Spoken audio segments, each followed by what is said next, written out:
2026 කියන්නේ ශ්‍රී ලංකාවේ පාසල් ඉතිහාසයේ නව පිටුවක් පෙරලෙන්න පටන් ගන්න වර්ෂයක්. ඉතින් අනාගත ලෝකෙට පාර කියන්නේ ICT විෂය. ස්මාර්ට් ළමයෙක් වුණාම ICT දැනුමක් තියෙන්න ඕන. ඒ නිසා තමයි පාසල් වලට ICT විෂය 2026 නව විෂය නිර්දේශයක් යටතේ සම්පූර්ණයෙන්ම අලුත් ආකාරයකින් හඳුන්වලා දුන්නේ. ඔයාලා දැනටමත් දන්නවා මේ අලුත් විෂය නිර්දේශයන් සකස් වෙලා තියෙන්නේ මොඩියුල් පාදක කරගෙන. අද තියෙන වේගයෙන් දියුණු වෙන තාක්ෂණයක්. ඉතින් ඒ නිසා අපිට ICT දැනගෙන ඉන්න එක අත්‍යවශ්‍යයි. ඉතින් 6 ශ්‍රේණියට පටන් ගන්න මේ නව විෂය නිර්දේශයේ යටතේ පළවෙනි වාරයට ICT විෂයේ මොඩියුල 2ක් තියෙනවා. අංක 1 මොඩියුලය පරිගණකයේ සමග චාරිකාවක්.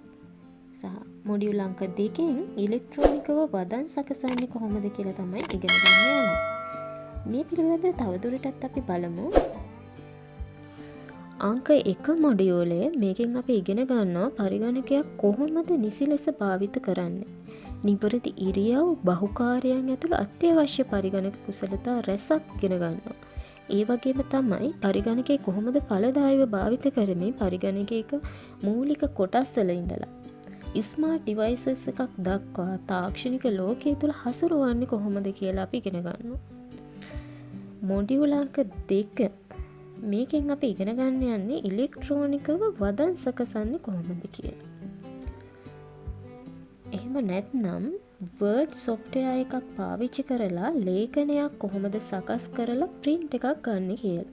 ඉතින් මේ ඔක්කොම අපි ඉගෙන ගන්න යන්නේ ප්‍රායෝගිකව. එහෙම නැත්නම් ප්‍රැක්ටිකලි තමයි මේ හැම ඇක්ටිවිටි එකක්ම අපි කරන්න යන්නේ.